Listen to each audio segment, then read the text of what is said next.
That's Nick. And that's Joseph. And today we're here to talk about Anora, the 8th film directed by Sean Baker, which won the Palme d'Or at the 2024 Cannes Film Festival. It is being released courtesy of Neon on October 18th, 2024. Palme d'Or means top prize. The Golden Palm, the top prize at Cannes. And notably, this is the 5th film in a row that distributor Neon that has won Cannes. Oh, wow. Yeah. I know I saw Tangerine. Love Tangerine, yes. And we reviewed Red Rocket. I've been a fan of Baker's work since the get-go with films like Takeout and Prince of Broadway. I really love Starlet. I think that's the film that really made me fall in love with his work. But between Starlet, Tangerine, Florida Project, and Anora, I mean, just one of the most impressive American filmmakers working today, in my mind. What is Anora about? Anora, a young sex worker from Brooklyn, meets and impulsively marries the son of an oligarch. Once the news reaches Russia, her fairy tale is threatened as the parents set out for New York to get the marriage annulled. What is your pull quote? A bittersweet screwball comedy reflecting the oft-eccentric intersections stimulated in sex work, Anora is a culmination of Sean Baker's achingly accurate interests in conveying the human search for self and the reflection of others. Mine. Sean Baker expertly crafts a twisted love story for the Zoomers. The story's pretty simple. So it's modern day in New York, and there is a young woman named Anora, who goes by Annie, played by Mikey Madison. She's a stripper at a place called Headquarters. Mm-hmm. One night, she dances for a young man named Vanya. Also known as Ivan, yes, played by Mark Eydelshteyn. She's 23, he's 21. They have a great night at the strip club. Mm-hmm. And as he's about to leave, he asks her if he can see her outside of her work. Mm-hmm. She gives him her contact information. And then we see he hires her as a prostitute like 3 times. And the 3rd time is for a New Year's Eve party. Mm-hmm. And the next day he proposes that she be his girlfriend for a week for $15,000. She agrees. And they spend a week in Las Vegas partying like rock stars. So at the end of their Vegas trip, he's sad, saying he'll miss her and he wishes he could stay, but he's got to go back to Moscow and work for his father, who's this Russian billionaire. Mm-hmm. But he says, if I married an American, I could stay. And he kind of toys with the idea of like, well, maybe I should marry your friend or maybe you. And she's like, boy, stop playing. And then he gets up and proposes to her. In earnest, yeah. And she says yes. So they get hitched in Vegas, return to New York. And it seems like everything, as the audience, we know that this is not going to work out. Just because he's a kid, she hasn't vetted anything. And we have an hour and a half left of a movie. But the gossip floating around is that their son married a prostitute. Mm-hmm. And of course, the family has handlers in New York that sort of monitor Ivan, mm-hmm. Vanya. Specifically, a man named Toros. Toros, played by Karren Karagulian, who you've seen in several Baker films. Who's playing like a priest. Mm. And we understand that Toros has been watching Ivan since he was 6. So he, with 2 other guys, initially you think, they're going to be thugs, but not really, because one's a priest. But, essentially these 3 thugs show up to the house and say, we need to get this marriage annulled. Ivan freaks out.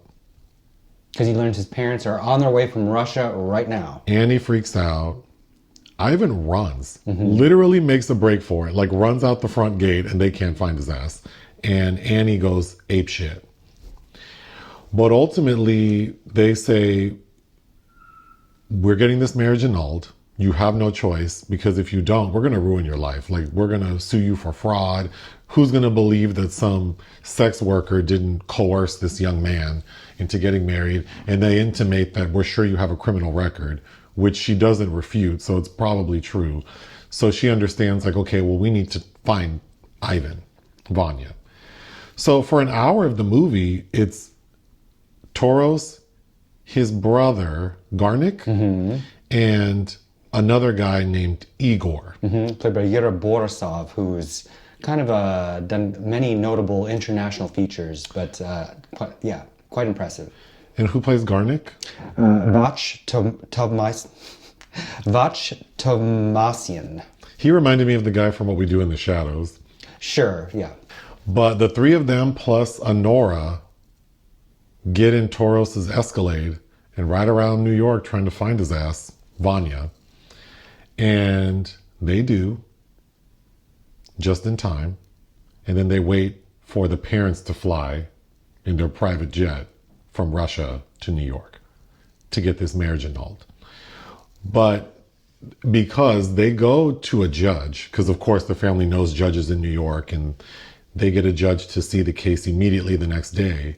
But then as they're about to hear the case, we find out that, oh, you can't get a Nevada marriage annulled in New York. You have to go to Nevada to do that. We can file the paperwork, but that's not going to happen today. So it'd be faster to just go to Vegas.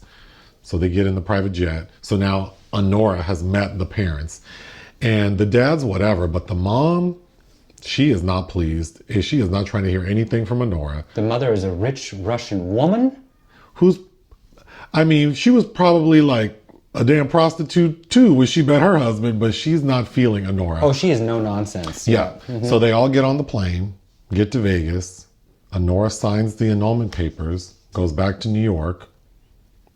And as Igor is dropping her off, she had been given a very nice wedding ring. 4 carats. But they took it from her earlier on. So as Igor, who throughout the film has been showing a lot of kindness towards her, and we can see that he has some sort of affection for her. As he's dropping her off at her house, after it's all said and done, he gets out of the car, takes her luggage upstairs. She's still sitting in the car. He gets back in and gives her her ring and says, "Don't tell anyone I did this." Well, he gave her the ring before he takes the luggage out, and that's what causes her to pause. But yeah. And then maybe because of what she does for work, the only way she knows how to show gratitude is in this man's car, which you find out is his grandma's car, actually. She gives him a lap dance. She certainly does, yes, as a way to, because it's like subconsciously that is the way she feels like repaying him. And then she tries to have intercourse with him, and it's clear that he's not trying to do this. He wants to be intimate with her. So he attempts to kiss her, and she kind of freaks out and then starts crying. The end. And he consoles her. Yeah. Yes. While there's this beautiful snow coating the car. Okay. So I feel like the reason I think this movie is so well done is that it's not obvious what's going to happen, because I feel like it could have gone 2 ways. You would think that the story would go like, oh, this, Russian billionaire is going to have his thugs and there's going to be sort of a violent exchange to convince this girl to have the marriage annulled. So it's going to be like stressful and abusive. So that's one angle. The other angle is you think it's going to be like this slapstick screwball comedy. But it's neither. There are elements of both, but I don't know, it's handled with such a delicate touch. Like, I didn't feel anxious. I wasn't uncomfortable. There are many moments of humor. And really, it just feels like, it is a very different kind of love story. And ultimately, I thought the message felt like this young woman learned a lesson. And thankfully, she learned it, early on in life and was able to get out of it relatively unscathed. Because this could have gone horribly wrong for her. And so we talked about this film a lot after, and this was your second time seeing it. I think the overwhelming feeling I had is like how lucky we all have been at times, like, especially when you're younger, to like barely miss like doing something that could have ruined your life. And so hopefully you recognize that and grow from it. And that's how I felt about her, Anora. And I think what Baker does so well especially when he's on his A game, is how we don't realize that there's a person right next to us. I think that is the best thing for us in the moment, even though it seems like we're kind of rejecting that and searching for anything else, like which reminds me of the end of Starlet, Tangerine, and of course this, where it's just like she finally kind of is allowed to break down in front of somebody. So Igor was the one all along who was looking out for her. Yes. I think he was my favorite character. I think he's really good. You need to see Compartment Number 6 if you liked him. I also really liked him in Captain Volkanogov Escaped, and this other Russian film I randomly saw called Mama, I'm Home, opposite Ksenia Rappaport. But he is consistently pretty good. But I think Mikey Madison really gets to step out in a big way here. She does really deliver. And I mean, everyone I thought, I really liked the actor playing Toros. Yeah, he's Baker knows how to use him very effectively. And the actor playing Garnick I thought was really cute. He's fun. He's like straight comic relief. This reminded me of so many periods of grand American cinema, from like the 1930s screwball comedies. You know, I'm getting shades of Bringing Up Baby and The Awful Truth, to the new American cinema, because it kind of plays like The Anti-Graduate. Toros reminds me, like, he has such outbursts of rage. It was giving me Gene Hackman as Popeye Doyle in The French Connection as well. But then, of course, there's so many similarities with Pretty Woman, Risky Business. Ken Russell did this movie called Whore that was a response to Pretty Woman with Teresa Russell. Damn.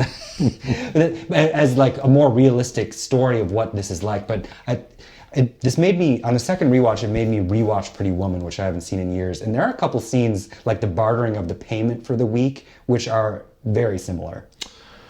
The movie's long. It's like 2 hours, 15 minutes. And I essentially have no notes, which is interesting. But I think it's because there's a simplicity to the story. Like, it's not overly fussy. There's a lot of room to breathe. Mm-hmm. I think this movie's excellent. My biggest complaint would be that there are stretches where I felt like I didn't need this much of what's happening, which I'll get to. But the opening, we see Anora working in the strip club, and she is about her money. We see her moving from client to client. She's very good at what she does. And I did think that was important, to take the time to show that she has found a lane. She's found a lane, but she's already aware that there's kind of this expiration date, because as she's talking with some of her colleagues about a 40-year-old sex worker and how ancient she is, it's like, well, in that line of work where, you know, it's nose to the grindstone every day, that it does wear you out and wear you down. Speaking of, you know, similarities to something like Pretty Woman, of course, I was comparing it in my mind to Hustlers, the J-Lo movie. But when she meets Vanya, I did think that their courtship, which consists of 11, 12 days, including the 1 week in Vegas, I kind of wish that segment would have felt more like the Hangover movie, where it's sort of like a montage of their courtship that culminates in this ridiculous decision to get married. Because that could have cut some time off the movie. That being said, it was a joy seeing, because Vanya, he's immature, like clearly immature. And there's a cuteness to him. He's like a puppy. But it was such a relief, because I was holding my breath like, oh, something bad's going to happen. He's going to be awful or abusive. Something awful's going to happen. Because he's rolling with a couple friends, like male friends who have women with them. And I was just waiting for something terrible to happen, and it never does. It's almost like he hasn't been warped enough yet by his own world to be cruel yet. Right. So because there are a few moments where I thought, oh, he's going to pop off on her. He's going to snap, yeah. And he never does. He's just really cute, like a puppy. And, you know, the most disappointing moment is when he runs off. And then after that, once they catch his ass, we see him with his parents, which we'll get to, and then the final goodbye. We realize that he's just an immature kid who had no business. He has no business being alone and having all this money at his disposal. I think their age dynamic, because he's 21 and she's 23. And then there's also a telling line where he says, like, oh, you act like you're 25. And it's like, you can see that there's this power dynamic where she almost feels like she's on equal footing as compared to some of her clientele. So I think that is seductive to her. Yes. And I don't believe that she's in love with him, but she's in love with the fantasy, that Pretty Woman fantasy of not Prince Charming, but this could be my ticket out, which is, of course, a trope in a lot of sex worker films. And the one my mind goes to is Street of Shame, a Mizoguchi film, where often these women who work for someone have to buy their way out from under it. And even though she's not in that boat, she still, to a degree, she has to buy her way out of this life. Yeah. Then, so I knew we were going to be fine, like that the tone was going to be more light when we meet Toros. Because at first, so he gets a phone call, and it's like, okay, well, that can't be the billionaire dad, because why would he be a priest? And then we see that he's in the middle of performing a baptism, and this man leaves the baptism. Like a church full of people holding the baby, he gives the baby to the mother and tells everyone sorry. He gets out of his robe. That's how important this family, the billionaire, is to him. And he straight up leaves. And then when we meet Garnick, who's his brother, then it's like, oh, okay. And then when they get to the house and they're trying to get in, they're being very gentle with Vanya. So then I felt like I could calm down and that nothing really tragic or abusive is going to happen. But then what does happen is when Garnick and Igor are trying to settle down Anora, Annie, she goes apeshit. Wild. Like an ant, like the one of those feral cats in the cages, tears up the room they're in. She breaks Garnick's nose. She bites Igor in the neck. He has a big old bite mark. And she backhands him, and he's impressed by it. And that's when it's clear that he's attracted to her strength, and she has a mouth on her. You could count the number of times she uses the F word. She also uses the F slur a few times with Igor. And, of course I'm like, ooh. But then I think it was appropriate because it shows Igor's character, because he's not bothered by it. He even makes fun of it. Like, what are you calling me? Yeah. Like he kind of says it in a way with an accent that is kind of cute. And then he's just like, well, I'm not that, so who cares? Well, but there's a gentleness to him. And I think she, in the world she lives in, has learned to see that might be an Achilles heel. Weakness, yes. A weakness, a vulnerability. But it's not. But she's also, I think, not used to being pursued by men like him. Right. Okay. The other moment that kind of put me at ease is they're holding her captive, basically. But then Toros thinks he's convinced her, listen, we could totally get you arrested for all the things I mentioned. You probably have a criminal record. This family's super rich and powerful. Listen to me. Let's get this marriage annulled. I'll pay you $10,000. You'll be on your way. And of course, I'm like, $10,000? That's not enough. This boy already gave her probably $30,000 to hang out with him. She deserves more, but whatever. She says, okay, fine, but we need to talk. We need to find Vanya, and I need to talk to him first. So they get in the car and drive off, and then they pull up to maybe it's Coney Island, I don't know. But we see that they get out of the car, and immediately I thought, oh, she's going to make a break for it. She's going to cause a scene, get the police involved. But she doesn't. She spends the entire night walking around looking for him. And that's when I realized, because me living in Vegas for a long time and having known a lot of people who are in this line of work, oftentimes you get hard pretty fast because it's just all I care about is my money. I don't have feelings for these people. And I don't believe that she loved Vanya. I believe that she had intentions to be a good wife.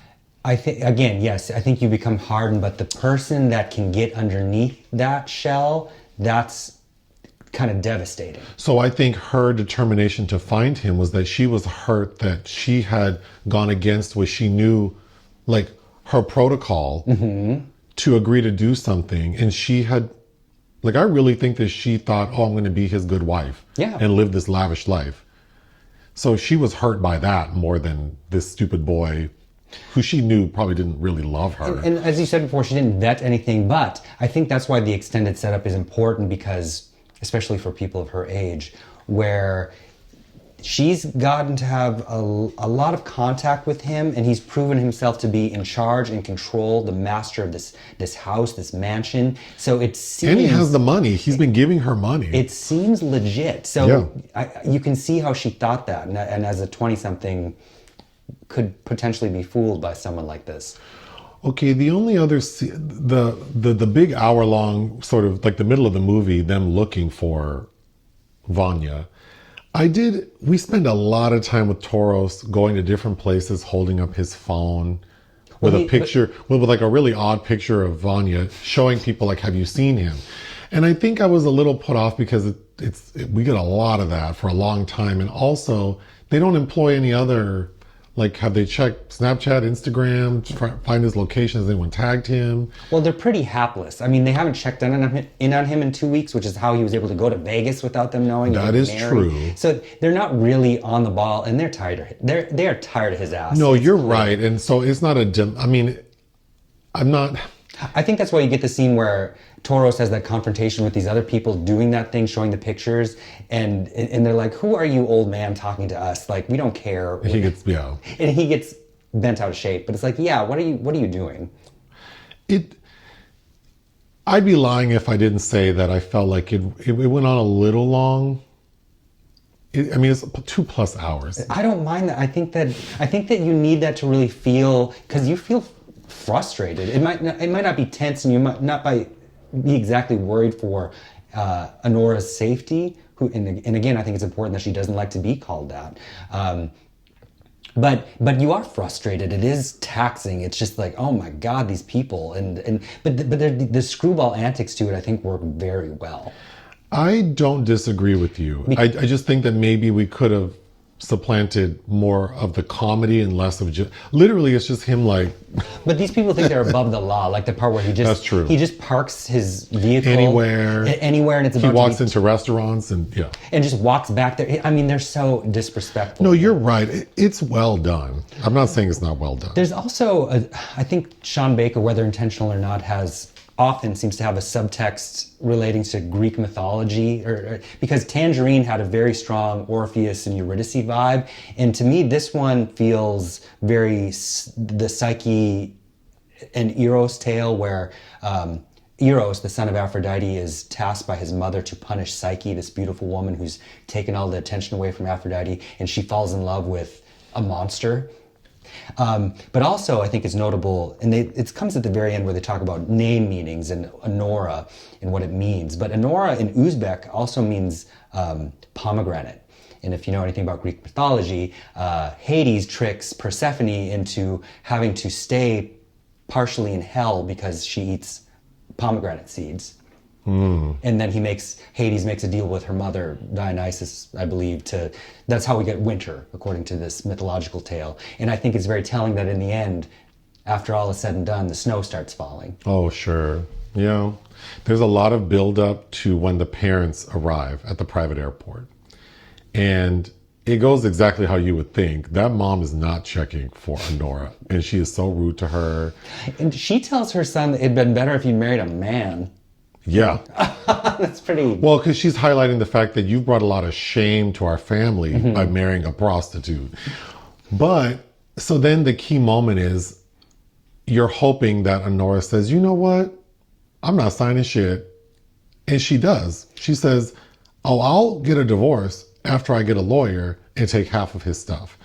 And the mom lets her know, like, you don't want to do that. We have way too much money for you to play with us. We will destroy you. You will lose everything you own trying to fight us.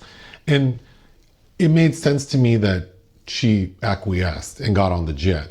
But it was like, for a moment, I thought, oh, please let her not get on that plane. She digs her heels in hard, which I can relate to doing. But she acquiesces in that moment right after she finally had the conversation with Vanya, where he basically just says, thanks for giving me a great time on my last trip in the U.S., and it's like... And that felt real, too, because it stayed in... it wasn't out of character for him, like me interpreting him as like a decent guy. And he really probably just felt like, well, we had a nice time. Thank you. And this thing that's happening right now is not that unusual in my world. He pays for people and disposes of them. Yeah. He's learned that already. So I didn't leave thinking Vanya's like an awful human being, but when they get to Vegas and they walk into that clerk's office and they're all just being out of control and the mom is like taking pictures of all the documents and throwing them at the clerk. That poor clerk. I know. I swear I was 100% sure, because I'm hoping, please don't let Anora sign the paperwork, and she does. I was 100% sure when they left, we were going to see that the clerk shows us the paperwork and Anora wrote like F you. But no, she really did sign it. She did, but she gets a really good comeback with the mom. Like, he hates you so, because her mother said, well, you're just a prostitute. And her mother, and she says, well, he hates you so much that he married one. But in the end, I'm glad she just got it over with, because again, it probably would have ruined her life. It would have tied her up for a long time. They would have probably harassed her. She would have lost everything. She also quit her job, probably wouldn't go back, because we didn't mention, we see early on that she seems to have a good relationship with most of the ladies who work at the club. Except for Diamond. But Diamond is not nice. And at one point, the way they find, because her best homegirl who works at the strip club, towards the end of the night, she texts Anora saying, girl, your husband is here. So that's how they know where to find him. But Diamond recognizes him, and he's super drunk. So she gives him a private lap dance. There's a confrontation. But my hope for Anora is that she recognizes that maybe she needs to move on from this, and that she's lucky that things didn't turn out worse for her. But it feels very authentic. It does. There's some callbacks in here to Red Rocket as well, because Brittany Rodriguez she works as one of the girls' handlers at the strip club, if you remember her from Red Rocket. And also, when they get to Vegas, there's a billboard for Strawberry, who was in the central girl from Red Rocket. So that was nice. What else would you like to say? Oh, I wanted to say it's so impressive that the person who directed this wrote it and edited it. Sean Baker, yeah. Yeah, I mean, but you know what I mean? Like, that's so impressive. I agree. There's a scene towards the end where she gets to spend one last night in the mansion, which she had thought was Vanya's, and she's with Igor, and they're kind of bonding a little bit. Like, she's melting very slowly, but she's still very abrasive with him. But there's one scene where he lights 2 cigarettes to hear from one, which reminded me of Now Voyager with Betty Davis. And there's that famous line in the end that's like, something, don't let's ask for the moon when we have the stars, which made me think this is don't let's ask for the moon because we have the car. At their saving vehicle at the end. What would you give Anora? 4. I think it's excellent. I think it's excellent. I would give it 4 out of 5. I can see why it has received accolades. Join us on Patreon and listen to our podcast. Bye.